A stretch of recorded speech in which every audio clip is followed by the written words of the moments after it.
From a book that teaches you how to build your own coffin, to another that teaches you how to shit in the woods.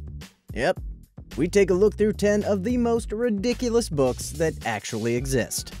Number 10. Do-it-yourself coffins.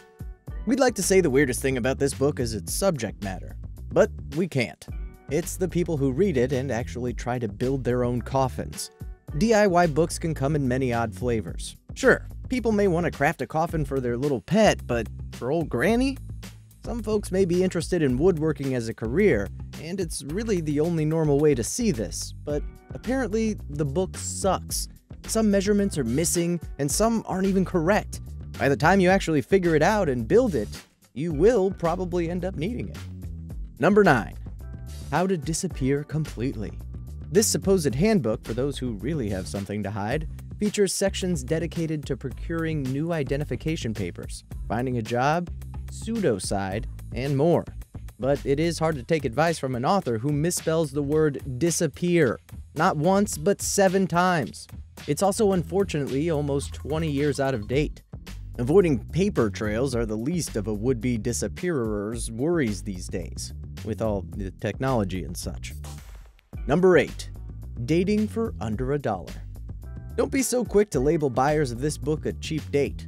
Keep in mind that Dating for Under $1 was published over a decade ago in 1999. Adjusting for inflation, $1 then was equivalent to a whopping $1.30 today. That's more than enough to buy a candy bar or a small order of fast food fries, which sounds like a pretty nifty date if you ask me. A single dollar isn't quite equal to the selling price of Blair Tolman's book, but the extra few dollars would probably be worth it for 299 better frugal dating ideas. Number 7. Coloring Book of Vaginas. Coloring books may not be books per se, but this one is closer than others.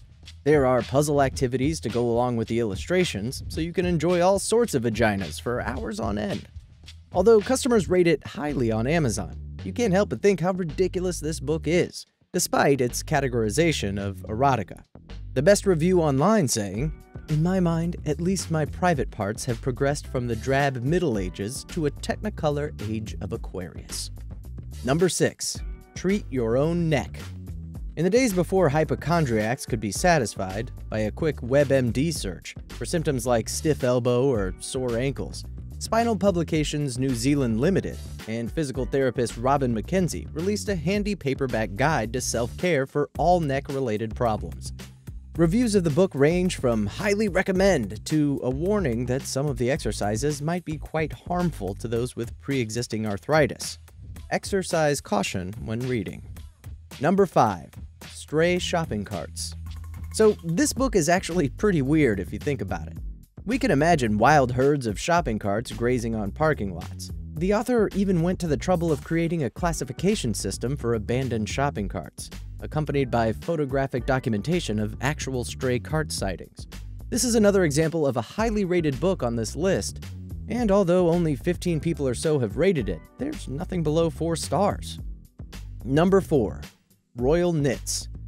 Forget trying to cop Duchess Kate Middleton's style with store-bought items. Instead, knit your own outfits worthy of Buckingham Palace.